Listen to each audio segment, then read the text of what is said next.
Gloire à Jésus.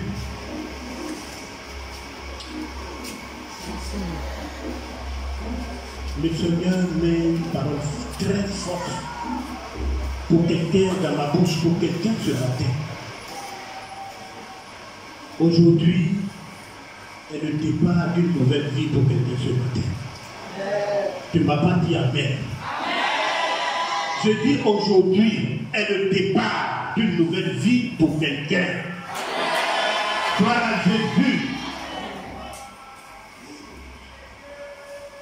Je crois que l'histoire de ta vie va connaître un changement. Alléluia. Je dis l'histoire de ta vie va connaître un changement. Dieu, dans sa grâce, va te visiter. Il va changer tes pleurs en allégresse. Dieu se lève ce matin pour toi, pour quelqu'un ce matin. Alléluia. Et je crois que sa visitation ce matin va être puissante. Alléluia. Alors, tu vas prendre ta Bible. Tu vas prendre ta Bible dans le texte de Genèse. Genèse 20, verset 21. Genèse 20.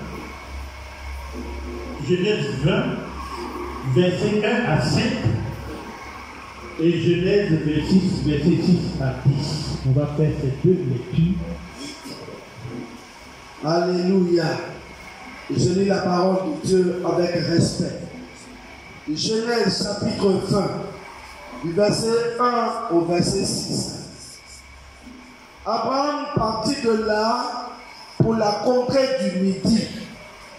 Il s'établit en Kédes et Chour et fit un séjour à Guérar. Abraham disait de Sarah, sa femme, c'est ma sœur. Abimelech, au roi de Guérar, fit enlever Sarah. Alors Dieu apparut en songe à Abimelech pendant la nuit et lui dit, voici, tu vas mourir à cause de la femme que tu as enlevée, car elle a un mari.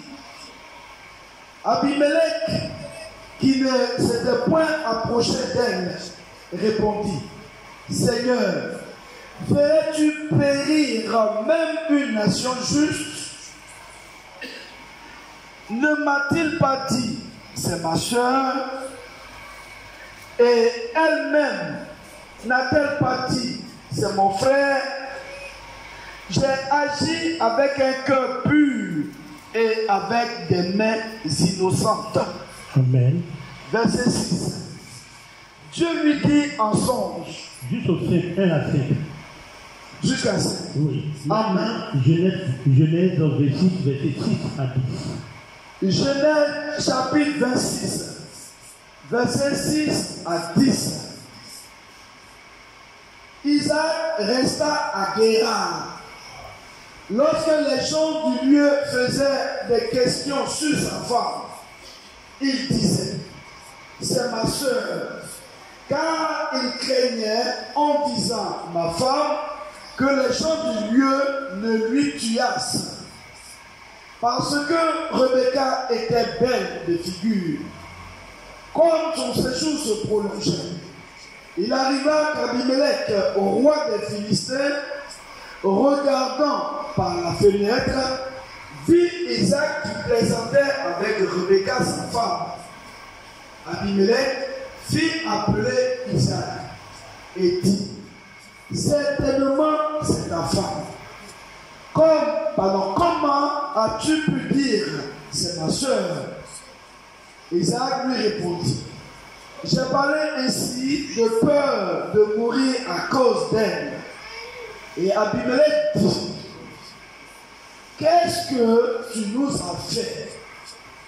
Peu s'en est fallu que quelqu'un du peuple n'ait couché avec ta femme et tu nous aurais rendus coupables. Gloire à Jésus. Acclame fortement ce matin la parole de Dieu.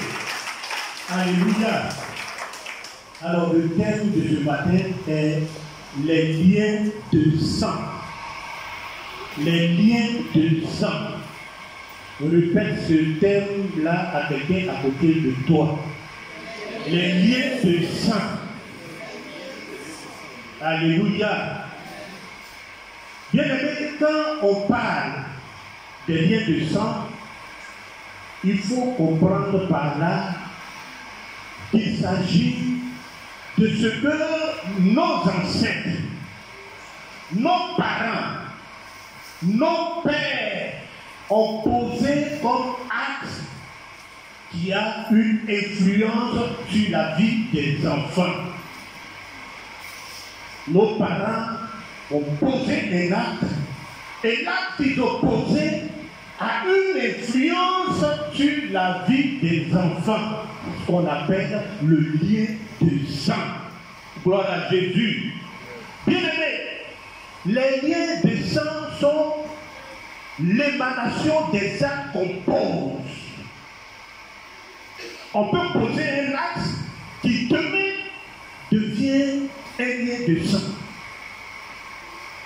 C'est pourquoi, en tant que père, en tant que parent, bien aimé, faisons très attention dans cette vie-là.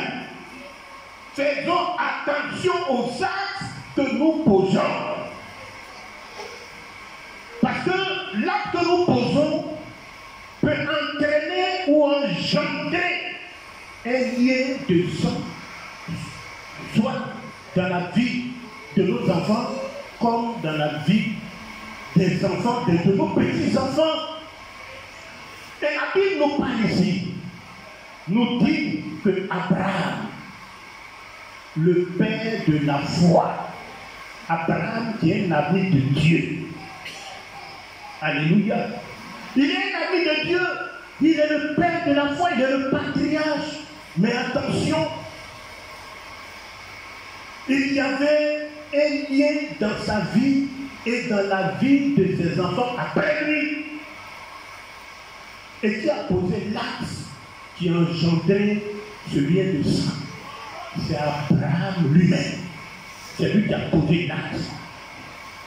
La Bible nous dit qu'il va se rendre dans le pays des Philistins, à Guérar.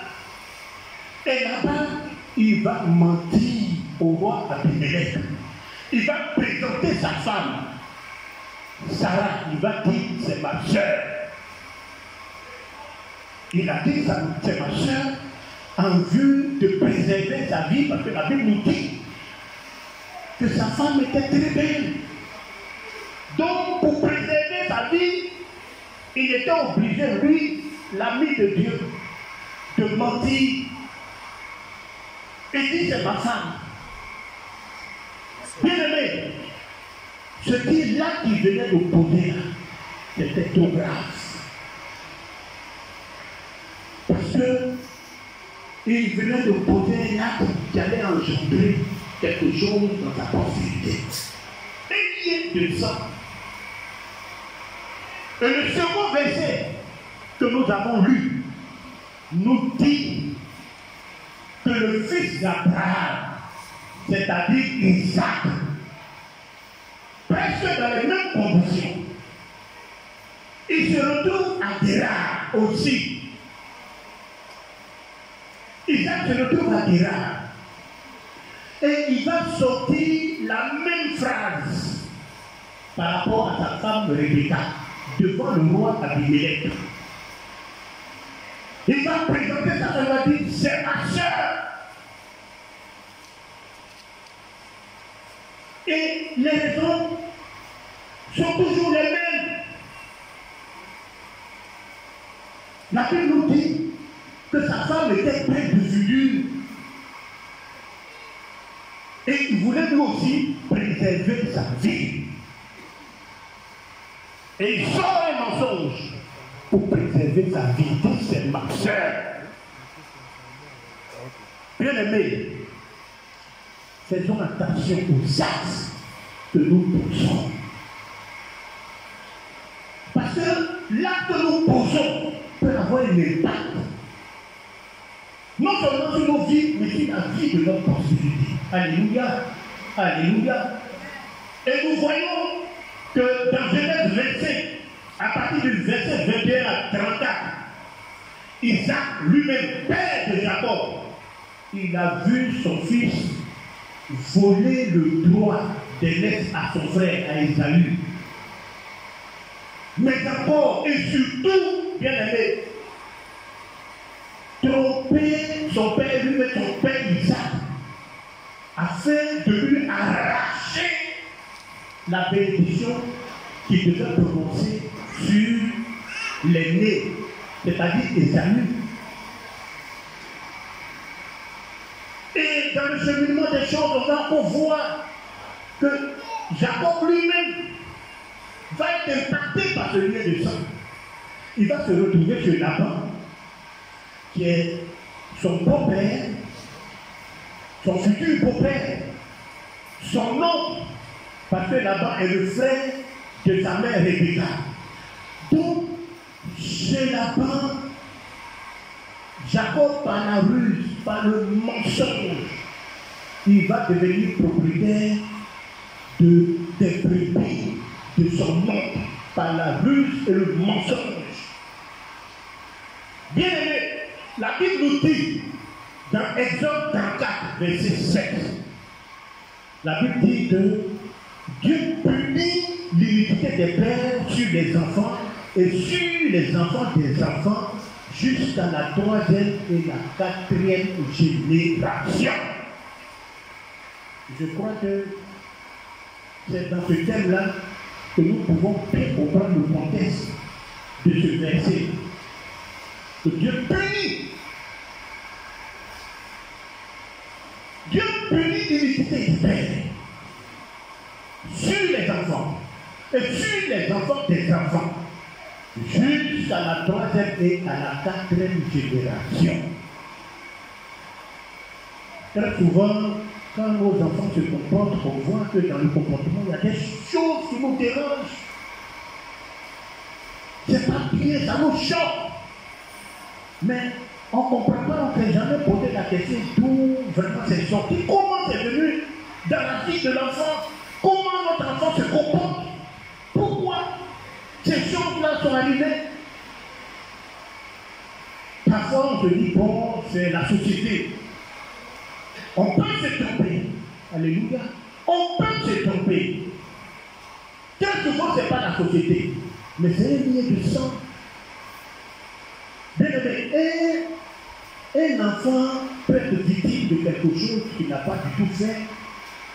Il peut être victime de quelque chose dont il est complètement ignorant. Il peut hériter de quelque chose venant de ses parents. Ce sont des vérités spirituelles. Soyons conscients des vérités spirituelles.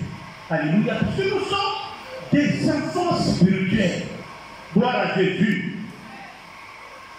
Vous savez, je prends l'exemple d'un homme qui vit dans l'homosexualité. Il vit dans l'homosexualité et il finit par se marier. Il se marie et met des enfants au monde. Bien aimé, si ce lien-là n'est pas brisé, je dis, si ce lien-là n'est pas brisé, il va voir ses enfants avoir de l'attirance pour leurs camarades du même sexe. Ces enfants auront des gènes prédisposés à cela. Les liens n'ont pas été brisés. Lui-même, il était homosexuel. Et ces liens n'ont pas été plutôt brisés. Il s'est marié, il a fait des enfants. Bien aimé, l'acte qu'il a posé dans la vie peut engendrer un lien dans la vie de ses enfants. Et c'est pourquoi la Bible nous dit ici que Dieu punit l'iniquité des pères sur les enfants et sur les enfants des enfants. Alléluia. C'est pourquoi, bien aimé, lorsqu'il y a un lien de sang il faut impérativement le briser. Sinon, les enfants vont souffrir de cela, après les petits-enfants, et ainsi de suite. Si tu connais l'histoire relative à ta famille qui est devenue un lien de sang, bien aimé, il ne faut pas jouer avec. Il faut briser ce lien de sang. Et la génération qui va venir va nous opérer grâce à toi. Il faut que tu sois le terminus du lien de sang de ta famille ce matin. Alléluia. Oh, que Dieu bénisse celui qui a dit Amen. J'ai entendu un Amen, c'était pas trop fort, mais je crois que c'était avec conviction. Je dis que tu vas devenir le terminus du lien de sang de ta famille au nom de Jésus. Alléluia. Alléluia. Gloire à Jésus. Il faut que ce lien de sang s'arrête à ton niveau. Alléluia. Et comme je l'ai dit ce matin, c'est pas que tu vas être le départ d'une nouvelle vie pour ta famille. Alléluia. Gloire à Jésus. Parce qu'on ne laisse pas un serpent en vie dans la maison où on peut dormir. Bien aimé, le lien de sang, c'est comme un serpent que tu as laissé en vie dans la maison où tu dors. Il doit être délogé impérativement. Alléluia. Et je crois que ce matin, ce lien de sang va être délogé, brisé dans le nom puissant de Jésus, et ta vie va connaître un rayonnement glorieux au nom de Jésus. Amen. Vous savez, les liens de sang détruisent des familles et même des vies. Il y a des liens, il y a des familles qui sont liées depuis même la colonisation. Les ancêtres ont fait des imprécations disant aucun de leurs enfants ne va réussir même à l'école des Blancs. Et qu'ils allaient même tous revenir au village. Bien aimé, c'est un lien et à la fois même une malédiction. Parce qu'aujourd'hui, dans ce 21e siècle, tous les parents connaissent l'importance des études. Mais si ce lien-là n'est pas brisé, les enfants de ce village-là, ils vont toujours finir par se retrouver au village sans avoir même achevé leurs études. Alléluia. Si ce lien n'est pas brisé, on voit, il y a des villages, il y a des familles. Les enfants n'achèvent jamais leurs études. On ne comprend pas la cause. Bien aimé, ça pourrait être un lien de sang. Parce que des parents peuvent se lever. Leur intention, à ce moment-là, c'était que peut-être ils voulaient préserver leur progéniture. Donc, ils ont fait sortir la parole. Ils ont posé des actes. Mais ils ne savaient pas que l'acte ou ces paroles qui sortaient là allaient engendrer un lien de sang dans la vie de notre postérité. C'est pourquoi nous qui sommes conscients de cette vérité spirituelle, bien aimés, on doit se lever pour briser ces choses-là. Alléluia. Pour que nous puissions entrer dans la gloire que Dieu a préparée pour nos vies. Alléluia. Si tu es d'accord avec moi, acclame le Seigneur. Ils ont pris des décisions, ils ont posé des actes parce qu'ils étaient maltraités par le colon. Donc, ils ne voulaient pas que leur progéniture connaisse ces souffrances-là. Ils ont dit certaines choses, ils ont posé des actes. Mais bien aimé, l'acte que nous posons, tout ce que nous faisons, a une influence. Une influence. Alléluia. Une influence sur nos vies et sur la vie de nos enfants. C'est pourquoi il faut faire attention à ce que tu fais. Très souvent, même en tant que père, dans mon foyer, faisons attention à ce que nous disons, à ce que nous faisons, aux actes que nous posons. Parfois, on peut être surpris, on voit que quelqu'un bat sa femme dans le foyer, et on se dit, mais comment, qu'est-ce qui se passe? Mais quand vous voyez bien dans l'histoire de la vie de ses parents, vous allez voir que peut-être le père, c'était la même chose. Ou bien la mère. Ta maman peut poser un acte et qui va avoir une influence sur ta vie. Ou bien dans l'histoire de ta maman. En tant qu'enfant, regardons, observons bien les choses. Donc, qui, bien aimé, qui observe bien ta vie, tu vas découvrir que peut-être que tu es en train de vivre une histoire. Il y a eu une histoire de ta maman que tu es en train de vivre, ou bien de ton père que tu es en train de vivre. Bien aimé, ce sont des liens. Et ces liens-là doivent être brisés quand tu vois ça. Ça peut être même la colère. Ou bien une mère qui ne pardonne pas. Une mère qui ne pardonne pas. Ou un père qui est un peu nerveux. Un père alcoolique. Ou bien un père qui a eu beaucoup de sang. Le frère va se marier. Mais il va toujours commettre des bêtises. Il est dans le fond, il est chrétien. Mais Abraham était ami de Dieu. Mais il y avait un lien dans sa vie. Si ce lien-là n'est pas percé, il est chrétien. On voit des pasteurs qui sont mariés ou divorcés. Ils ne sont pas amis de Dieu. Ils ne prêchent pas, donc on les appelle bouche d'or. Mais quand on les voit, non, mais écoutez. Mais c'est les pailles, c'est les corps, ils passent sur du velours. Il y a des liens dans leur vie. Et c'est eux qui divorcent. Pourquoi? Je n'ai pas dit qu'ils ne sont pas pasteurs. Mais je dis qu'il y a des liens. Et si ces liens-là ne sont pas précis, bien aimés, les liens vont toujours continuer à apporter quelque chose, à jeter le discrédit sur le ministère. Alléluia. Ouvrons nos yeux, regardons. Bien aimé, est-ce que tu n'as pas hérité quelque chose de tes parents? Quelque chose que tu es en train de vivre? Est-ce que ton histoire ne ressemble pas à celle de ta mère ou de ton père ou de tes parents? Bien aimé, je venais de dire que c'est un lien que tu dois briser. Ne t'amuse pas avec. C'est un lien que tu dois briser. Gloire à Jésus. Amen. Gloire à Jésus. Amen.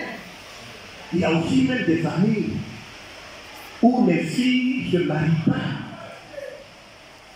Elles sont toutes célibataires, ou même si elles sont mariées, soit elles vont divorcer, ou bien le mari va mourir. Le mari va mourir. Pourquoi? Parce qu'il y a une déception, peut-être d'une ancêtre, d'une grand-mère. Une grand-mère a enduré une déception et elle a déclaré qu'elle, son sang là, vraiment, elle ne veut pas voir son sang subir ce qu'elle a subi. Donc elle pense un acte comme ça. Parce que toutes ces relations avec les hommes là, elle en a souffert terriblement. Elle pose l'acte parce qu'elle croit qu'elle est en train de protéger son arrière, ses enfants. Mais l'acte qu'elle pose devient lié de ça qui va agir dans la vie de cet enfant. Ces femmes-là, elles peuvent avoir des amants, avoir des copains, mais jamais se marier. Jamais. Si ce lien n'est pas brisé, ils ne vont jamais se marier.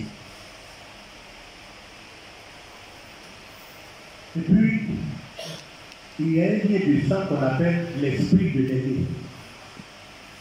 Ça aussi, il est très important dans les familles. Moi-même dans ma famille, ça s'est manifesté, l'esprit de l'aîné. C'est-à-dire, tant que l'aîné là ne s'est pas marié, vous n'allez jamais vous marier. Jamais. Parce que ça peut être la coutume. C'est la coutume. Bon, on a vu dans Genèse 29, verset 26, les hommes de Rachel et de Léa. Entre les deux là, qui étaient les nés? Dites-moi. Rachel et Léa, qui étaient les nés? Léa. C'est Léa. Qu'est-ce que Laban a dit? Mais Jacob a travaillé des années, 7 ans pour avoir sa femme. Au moins, il voulait être sa femme. On dit non. Laban lui dit ici, là, la coutume d'ici, là, tu ne vas pas marier la cadette avant l'aîné.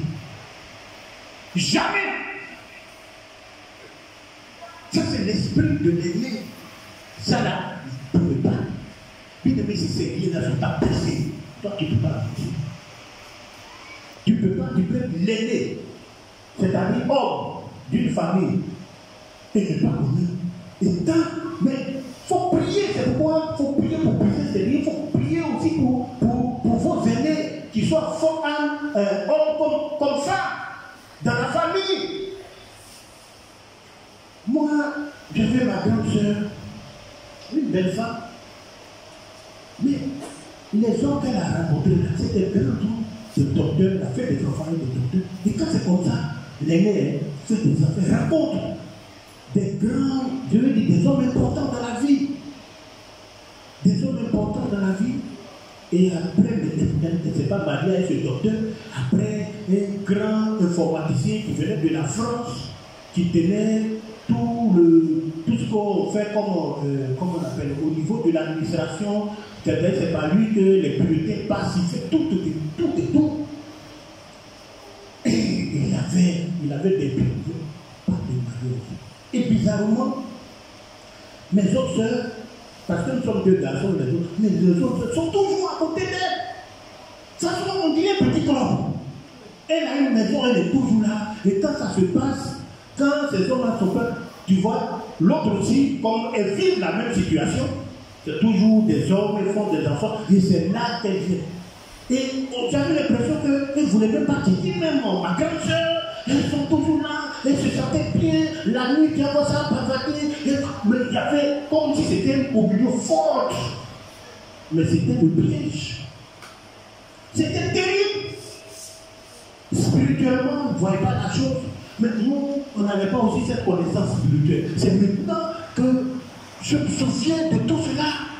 C'était terrible. J'étais là, très souvent, comme j'étais comme nous, là, bien aimé, il faut avoir la connaissance spirituelle. Quand nous avons la connaissance spirituelle, c'est pour nous lever et briser ces liens sur la vie de nos enfants.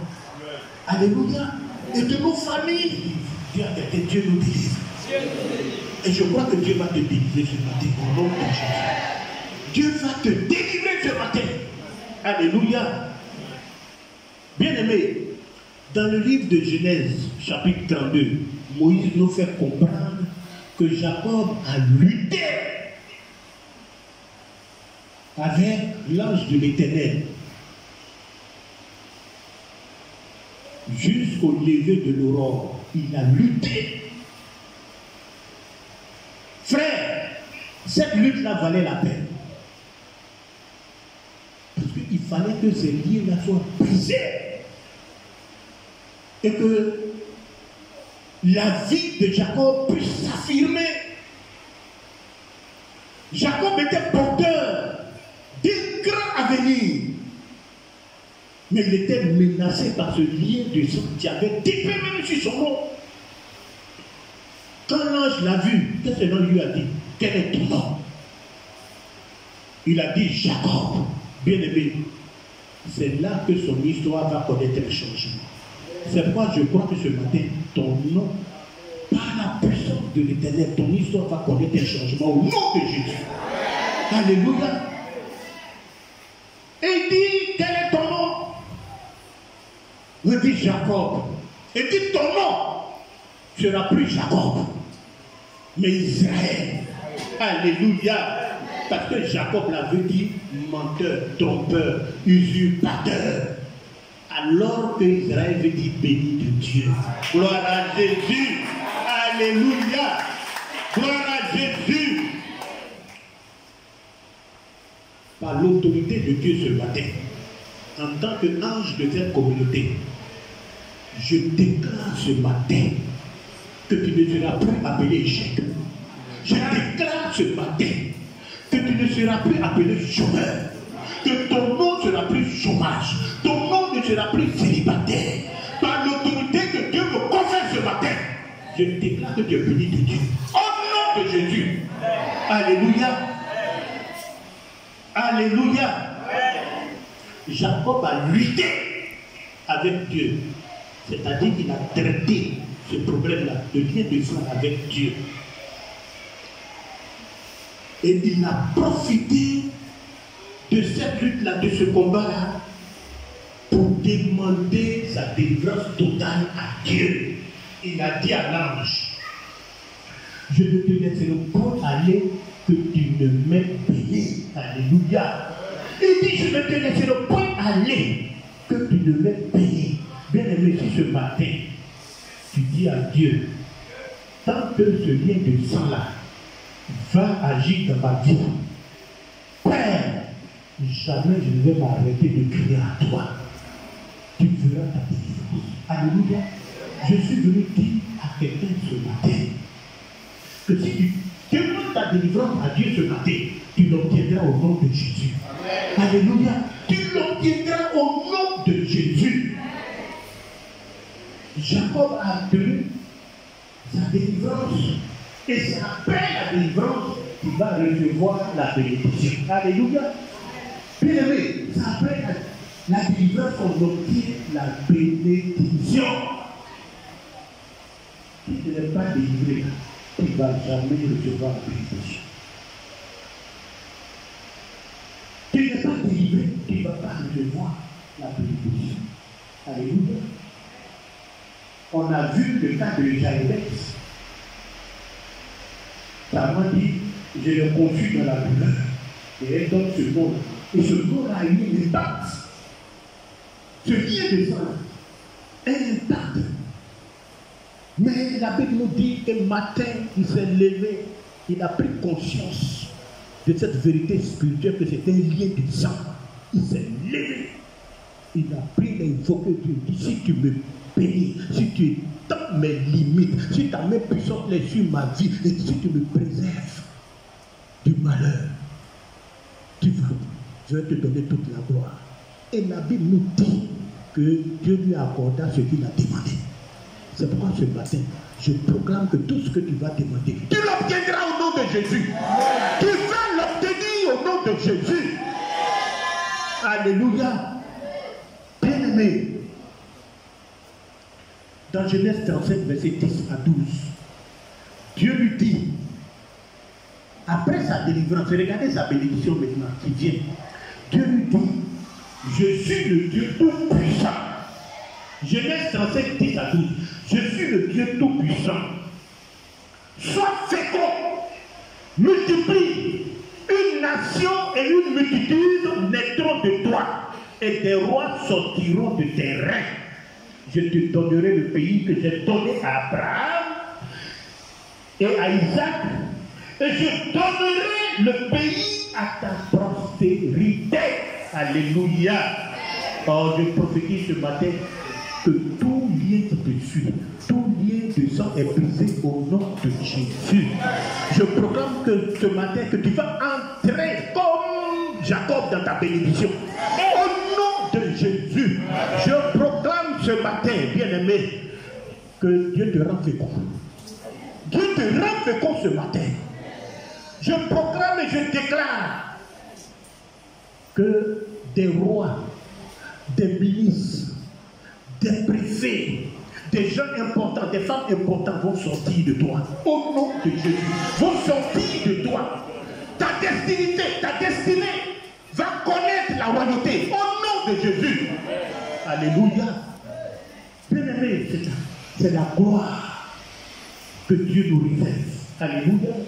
C'est pourquoi je dis qu'aujourd'hui, vers le départ d'une nouvelle vie pour toi, une vie de délivrance, une vie de restauration. Alléluia. Que ce lien de sang, pas qu'il soit brisé dans le nom puissant de Jésus. J'appelle la grâce de Dieu sur vos vies ce matin. J'appelle l'abondance sur vos vies ce matin. J'appelle la royauté sur vos vies ce matin. Que ce matin, la puissance de Dieu vous délivre au nom de Jésus. Et que sa gloire soit votre partage. Alléluia. Bien-aimé, je le répète, ce livre de sang, il doit être impérativement précis. Il y a une histoire dans ta vie qui t'empêche, une histoire que ton père a vécue, un acte qu'il a posé, qui a engendré un lien de sang dans ta vie et qui t'empêche de connaître la gloire de Dieu. Ce matin, tu vas te lever. Tu vas te lever. Tu connais, pendant que je parle, le Saint-Esprit t'a déjà ouvert l'esprit. Sur soit la vie de ton père, la vie de ta mère, la vie de quelqu'un que tu connais. Et tu connais ta conduite, ton comportement. Bien-aimé, il y a une influence sur ta vie. Et cette influence vient du fait que ton père ou ta mère ou quelqu'un a posé un acte qui aujourd'hui est devenu un lien de sang. Mais tu peux en être délivré. Parce que notre Dieu s'appelle le Dieu de délivrance. Alléluia. Alléluia. Alléluia. Alléluia. Je voulais vous entraîner dans une prière, mais pour le moment, je crois que chacun a quelque chose à dire par rapport à ça. Bien aimé, tu vas ouvrir la bouche. S'il y a un acte que ton père, ou bien que ta mère, ou bien même tu es en train de voir que ton fils est en train de suivre un chemin, que tu sais que tu as vécu ça et tu en as souffert. Bien aimé, c'est l'occasion de te dire, c'est un lieu de sang que tu dois le briser impérativement ce matin. Alors ouvre la bouche et prie, parce que tu connais l'histoire de ta vie. Je veux t'entendre prier, parce qu'il s'agit de ta vie. Bien aimé, il ne faut pas jouer avec ce lieu de sang. Il ne faut pas jouer avec ce lieu de sang. C'est un temps de délivrance ce matin. L'Éternel veut te délivrer. La Bible nous dit que Jacob a lutté. Il a lutté. Il a lutté avec Dieu. Il a traité ce problème-là sérieusement avec Dieu. Ce matin, je veux te laisser toi-même devant ce problème-là. De lien de sang qui perturbe ta vie, qui fait que tu n'avances pas, qui fait que le malheur est dans ta vie. Qu'est-ce le lutte? Il faut que de ce moment, tu en sortes vainqueur et que tu puisses t'affirmer. Ah, prie, prie, et prie, c'est lié. C'est lié malsain. Prie, c'est lié. Si c'est la colère, prie la colère. Si tu vois que la colère dans la vie de tes parents, et puis que tu as hérité, tu sais les choses que tu as héritées. Bien-aimé, tu es victime de ces choses-là. Parce que Dieu punit l'iniquité des pères. Tu les as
Le feu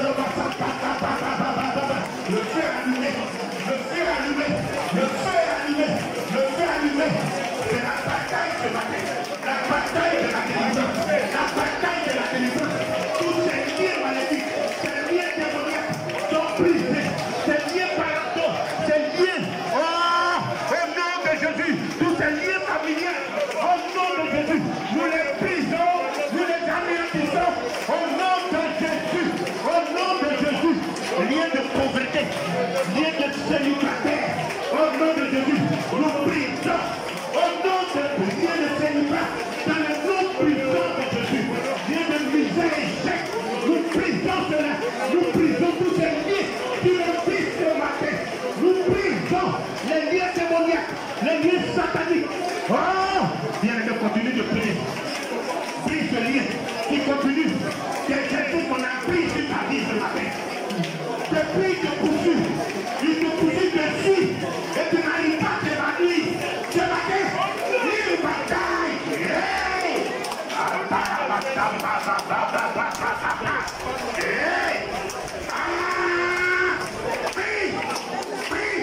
Prie, demande la délivrance. Et tu l'obtiendras. Tu l'obtiendras au nom de Jésus. Au nom de Jésus. Au nom de Jésus. Prie. Continue de prier.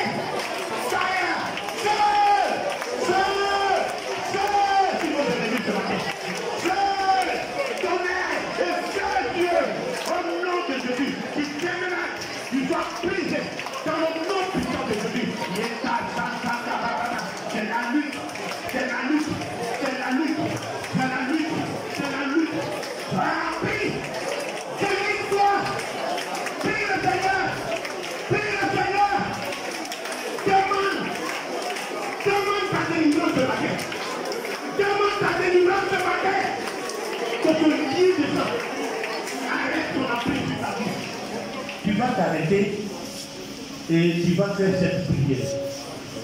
Alléluia. Lève la main comme ça. Lève la main, tout le monde. Toi-même aussi, le pianiste, lève la main. Lève la main, lèvons nos mains. Alléluia. Et que cette prière, adressons cette prière à l'Éternel. Dis avec moi, je me sépare. Esprit, âme et corps, au nom de Jésus, de tout acte posé par mes ancêtres, mon père ou ma mère, qui a engendré un lien de sang et qui influence ma vie, au nom de Jésus, je brise ce lien. Je brise tous les liens malsains, les liens de sang qui me lient à eux. À cause de ce code, je suis leur petit, je suis leur enfant, je suis leur petit-fils. Je brise ce lien au nom de Jésus, par le tonnerre et par le feu.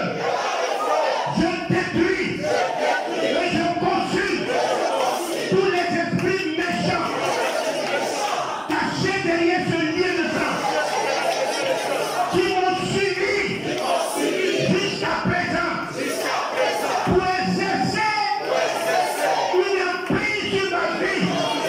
Je brise les liens au nom de Jésus et je proclame ce matin que je suis enfant de Dieu.